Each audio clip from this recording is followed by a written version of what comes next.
जय श्री राम। भगवान श्री राम संतों और असंतों के गुण कहने के बाद और अभी कुछ और अच्छे विचार, अच्छी बातें बता रहे हैं भरत जी को और लक्ष्मण, शत्रुघ्न, हनुमान जी को भी।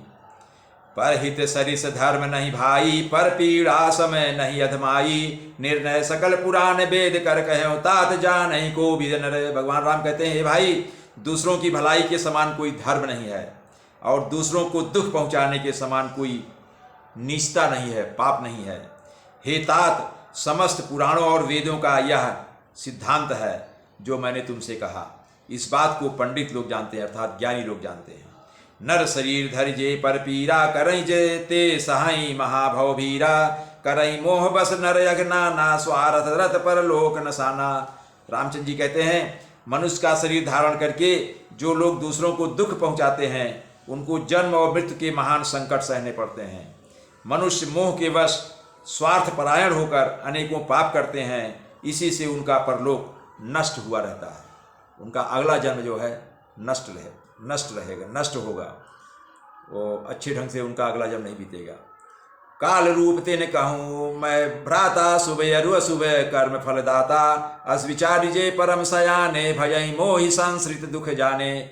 आगे कह रहे हैं भगवान जी, हे भाई, मैं उनके लिए काल रूप अर्थात भयंकर हूँ। जो असंत हैं, जो दुष्ट लोग हैं, उनके लिए मैं भयंकर हूँ, काल के जैसे हूँ, और उनके अच्छे और बुरे कर्मों का फल देने वाला हूँ। जो वे अच्छा काम करेंगे तो उसका हम अच्छा फल देंगे और बुरे कर्म करेंगे तो उसका बुरा फल देंगे। ऐसा विचार कर जो लोग परम चतुर हैं वे संसार के प्रवाह को दुख रूप जानकर मुझे ही भजते हैं। जो लोग ज्ञानी हैं, चतुर हैं, समझदार हैं, वो जब जानते हैं कि बुरे कर्म का बुरा ही फल मैं दूंगा, अच्छे कर्म, तो वे मुझे केवल मेरा भजन करते हैं। वे जानते हैं, त्याग ही कर्म शुभाशुभदायक, भज ही मोहि सुर नर मुनि नायक, संत असंतन के गुण भाखे, तेन पर ही भव निज लखी राखे। भगवान राम कहते हैं, इसी से वे शुभ और अशुभ फल देने वाले कर्मों को त्याग कर जो अच्छे लोग होते हैं, जो समझदार हैं, जो ज्ञानी हैं, जो चतुर हैं, वे मनुष्य शुभ और अशुभ फल देने वाले कर्मों को त्याग कर देवता, मनुष्य और मुनियों के नायक मुझको भजते हैं। जो भी मनुष्य हैं, देवता हैं, नर हैं, मुनि हैं, वे सब ऐसे कर्मों को त्याग कर जो शुभ देते हैं और शुभ, उनको शुभ और अशुभ की चिंता नहीं रहती, सारे कर्म को त्याग देते हैं और केवल मेरे भजन में लीन रहते हैं, व्यस्त रहते हैं। इस प्रकार मैंने संतों और असंतों के गुण कहे। जिन लोगों ने इन गुणों को समझ रखा है वे जन्म और मरण के चक्कर में नहीं पड़ते हैं। सुरहुतात माया कृत गुण यरु दोष अनेक, गुण या उभय न देखिए सो अविवेक। भगवान राम आगे कहते हैं, हे तात सुनो, माया से रचे हुए ही अनेक गुण और दोष हैं, इनकी कोई वास्तविक सत्ता नहीं है। गुण अर्थात विवेक इसी में है कि दोनों ही ना देखे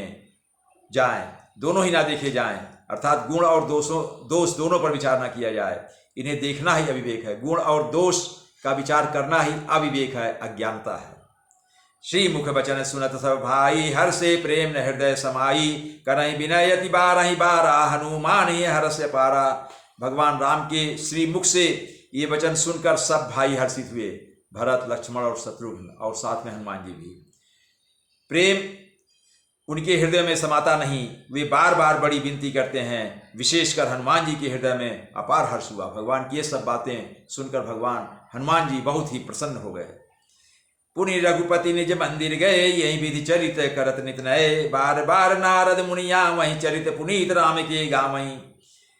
उसके बाद श्री रामचंद्र जी अपने महल को गए। यहाँ आया है पुनि रघुपति निज मंदिर गए, निज मंदिर पर भगवान राम अपने मंदिर गए। अपने मंदिर का मतलब यहाँ महल से मतलब है, जहाँ महल भगवान जहाँ निवास करेंगे वही मंदिर है।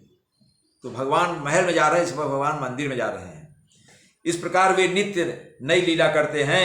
नाना मुनि, तरह तरह के नारद और मुनि अयोध्या में बार बार आते हैं और आकर श्री राम जी के पवित्र चरित्र गाते हैं। नारद मुनि जो है बार बार अयोध्या आते हैं, भगवान राम की चरित्र लीलाओं का गायन करते हैं और फिर चले जाते हैं। नित नव चरित देखि मुनि जाहि, ब्रह्मलोक सब कथा कहाई, सुनि बिरंचि अतिशय सुख मानहि, पुनि पुनि तात करउ गुण गानहि।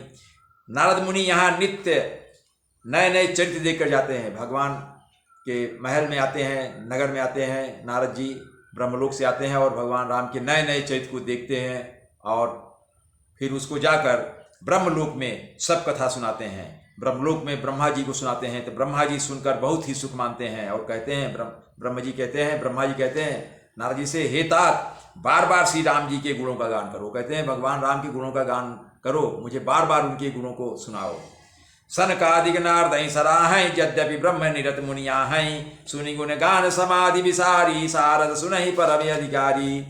सनकादि ऋषि नारद जी की सराहना करते हैं। यद्यपि वे सनकादि मुनि ब्रह्मनिष्ठ हैं, परंतु श्री राम जी का गुण गान सुनकर वे भी अपनी ब्रह्म समाधि को भूल जाते हैं और आदर पूर्वक उसे सुनते हैं। वे राम कथा सुनने के श्रेष्ठ अधिकारी हैं। आशा ये है कि सनकादि जैसे मुनि हैं, वे नारद जी की सराहना करते हैं, क्योंकि नारद जी घूम घूम कर भगवान राम की चरित्र लीलाओं का वर्णन किया करते हैं, गाते रहते हैं, उनका यश बखान करते रहते हैं। यद्यपि सनकादि सब चीज़ जानते हैं, ब्रह्मनिष्ठ है, सब जानते हैं, लेकिन फिर भी उन्हें सुनकर बार बार सुनकर अच्छा लगता है, इसलिए वे राम कथा के श्रेष्ठ अधिकारी कहे गए हैं। जीवन मुक्त ब्रह्म पर चरित सुनहि तज ध्यान, जय हरि कथा न करहि गरदरति, तिनके ही ये पाषाण। सनकादि मुनि जैसे जीवन मुक्त और ब्रह्मनिष्ठ पुरुष भी ब्रह्म समाधि छोड़कर श्री राम जी के चरित्र सुनते हैं। यह जानकर भी जो श्री हरि की कथा से प्रेम नहीं करते, उनके हृदय सचमुच पत्थर के जैसे हैं। आशा यह है कि जो लोग सनकादि मुनियों जैसा ब्रह्मनिष्ठ भी हैं, लेकिन अगर वे राम की कथा को बार बार नहीं सुनते हैं, अगर वे सुनते हैं, अगर उनसे प्रेम, भगवान राम की कथा से प्रेम नहीं करते हैं, तो उनका जीवन व्यर्थ है और उनका हृदय पत्थर के जैसा है। जय श्री राम।